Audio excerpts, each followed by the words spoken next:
Hasta el momento hemos visto con Silvina todos los aspectos que hacen a las relaciones biológicas que están en los agroecosistemas, que para esta clase nosotros hemos denominado como ecosistema propiamente dicho, ¿sí? A partir de ahora nos vamos a introducir dentro de aquellos aspectos más sociales que tienen los agroecosistemas, y en primera instancia vamos a hablar de lo que nosotros denominamos sociosistemas. Entonces, ¿qué es lo que nosotros entendemos por sociosistema? Los sociosistemas pueden estar relacionados con varios aspectos, ¿sí? Para esta clase nosotros abordaremos al menos tres aspectos dentro de los que se pueden abordar, ¿sí?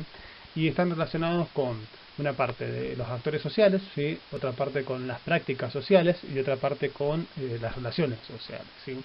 Por actores sociales nos estamos refiriendo a los distintos actores vinculados con la producción agropecuaria, ¿sí? Es decir, aquellos actores, sujetos, colectivos que de manera directa o indirecta están vinculados a estos agroecosistemas y que son los responsables tanto de la construcción, ¿sí?, de estos agroecosistemas como de el mantenimiento de los mismos, ¿sí?, y de otorgar las características que tienen, ¿sí? Por prácticas sociales nos estamos refiriendo, ¿sí?, a las diferentes acciones, ¿sí?, que van llevando momento a momento estos actores sociales y que le hemos puesto la característica de que perduran en el tiempo y que se van transmitiendo medianamente de generación en generación. ¿Para qué? Para poder dejar de lado aquellas acciones espontáneas que pueden surgir, demandas, acciones colectivas, protestas, etcétera, para centrarnos más bien en comprender las prácticas productivas que llevan a cabo los actores sociales, porque estas prácticas productivas son en definitiva las que van a repercutir en el funcionamiento de la parte ecosistémica de los agroecosistemas, ¿sí? Y finalmente, dentro de esos sistemas abordaremos las relaciones sociales, es decir, estos sujetos, estos actores, cómo se vinculan, cómo se relacionan entre sí, qué tipo de relaciones se establecen, y no solamente dentro del agroecosistema, sino con el resto del agroecosistema, ¿sí? A medida que vamos avanzando en las clases, vamos a ir viendo cómo se relacionan cada uno de estos aspectos, ¿sí? En primera instancia, vamos a empezar hablando nosotros de actores sociales, ¿sí? Y vamos a tratar de otorgar algunas claves, ¿sí?, como para poder identificar, para poder tipificar a estos actores sociales que nosotros vamos a encontrar en nuestra práctica profesional.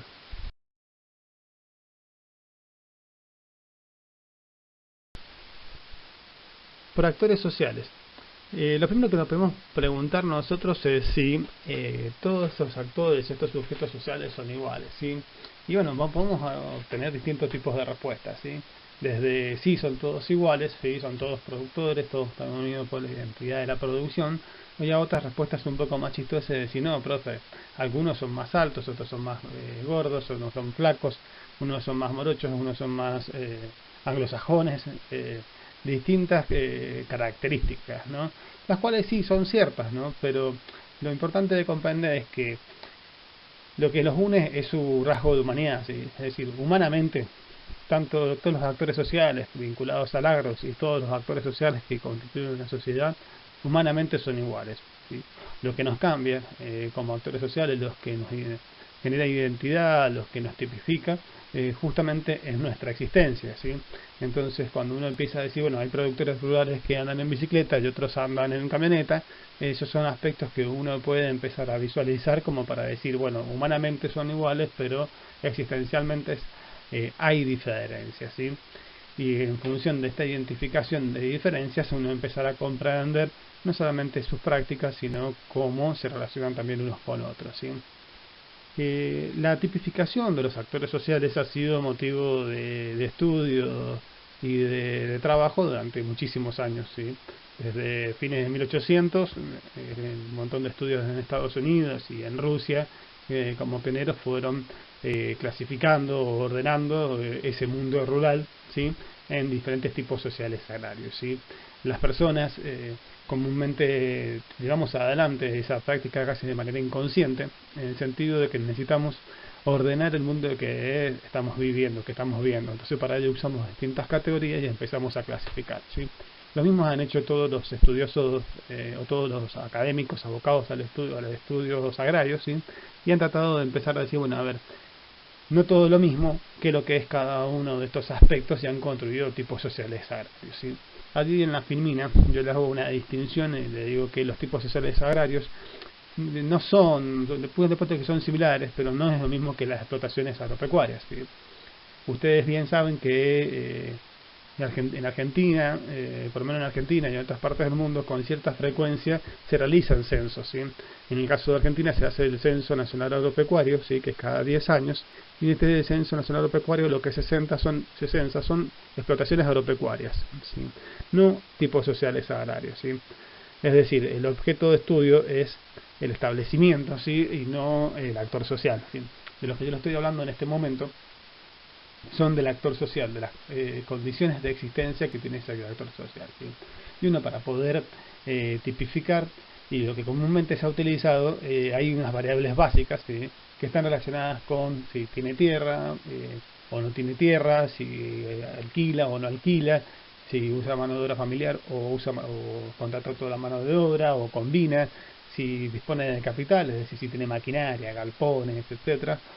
La trayectoria que tiene, si es un actor que aparece dentro de la estructura agraria en un momento pero desaparece luego, ¿sí? Es decir, un capital que va como haciendo pequeñas entradas en distintos lugares donde los negocios puedan estar presentes y donde están las oportunidades de negocio, ¿sí? También tiene mucho que ver, muchas veces se observa las herencias, ¿sí? De estos actores, los que van heredando tanto en términos de prácticas como de bienes, ¿sí?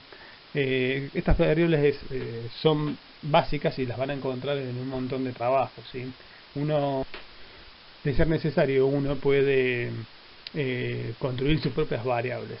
En este sentido, en la filmina siguiente les muestro algunas variables que he ido considerando para hacer algunos estudios. En este caso les muestro un conjunto de categorías que consideré para poder hacer tipificaciones de productores ganaderos en las zonas no irrigadas de Mendoza, ¿sí? Concretamente esto lo empecé a construir en la Valle y luego lo fui trasladando para la zona de Santa Rosa, La Paz, ¿sí? Entonces, fijémonos que observé ahí distintos aspectos, ¿no? Distintas categorías, grandes categorías: tierra, mano de obra, acumulación de capital, acceso a capitales, el origen de las energías volcadas a los ecosistemas. Y luego fui desglosando, ¿no? En cuanto a tierra, la condición de utilización, si es propietario, si alquiler, si ocupan esas tierras, o hacen ocupaciones, ¿sí? La concepción que tiene la tierra, si la tierra es una herramienta de trabajo, si es una combinación entre herramienta y renta, o solamente está pensado desde la renta, y obviamente la extensión que tiene en esas tierras, ¿sí? En caso de que hayan alambrados y haya establecido límites. Hay casos en los que nosotros hemos estudiado en donde no hay límites en los campos, ¿sí? Porque son campos comunitarios, entonces esa categoría pierde productividad, no sirve para lo que nosotros estamos abordando, ¿sí? También otra categoría que observé, bueno, con la mano de obra, el acceso al crédito y el origen de las energías volcadas a los ecosistemas, ¿sí? En el sentido de si son únicamente energía animal o humana, ¿sí?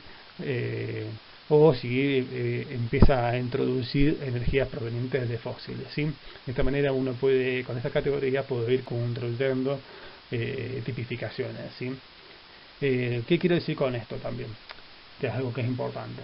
En esencia, todas las clasificaciones son arbitrarias, ¿sí? Son bastante dirigidas y están construidas y pensadas para atender un determinado problema, ¿sí? Con esto que les quiero decir, que no hay que abrazarse a una tipificación que esté dando vuelta y reproducirla por reproducirla, porque puede ser que nos esté viendo cosas que nosotros no queremos ver. En caso de que suceda eso, lo que tenemos que hacer, lo que se sugiere, es tratar de construir categorías nosotros y poder observarlas a campo. Pero que muchas veces esto es sumamente laborioso y caro, lo que podemos hacer es apelar a información secundaria, y en función de la información secundaria ir construyendo estas categorías, ¿sí? Entonces, si nosotros hemos acordado en que humanamente los actores sociales son iguales, pero que también existencialmente son distintos, ¿sí? Y que esas distinciones nosotros las podemos ir identificando a partir de categorías, de variables, ¿sí? Que nos permitan ir dando identidad a esos tipos sociales agrarios, más que hablar de productores rurales o de tipos sociales agrarios o de un tipo social agrario. Lo que tenemos que pensar es que hay una heterogeneidad de tipos sociales agrarios que en nuestra práctica profesional, ¿sí? Se recomienda considerarla e identificarla, porque nos va a ayudar a tener una práctica quizás un poco más acertada, ¿sí? Entonces, con esta primera parte de esos sistemas, lo que he tratado de darle son algunas claves para la tipificación y la identificación de heterogeneidades sociales, con ánimo de que luego uno pueda empezar a hacer asociaciones de estos tipos sociales agrarios con ciertas consecuencias, con ciertas prácticas, ¿sí? Tanto ambientales, sociales, que se van llevando adelante.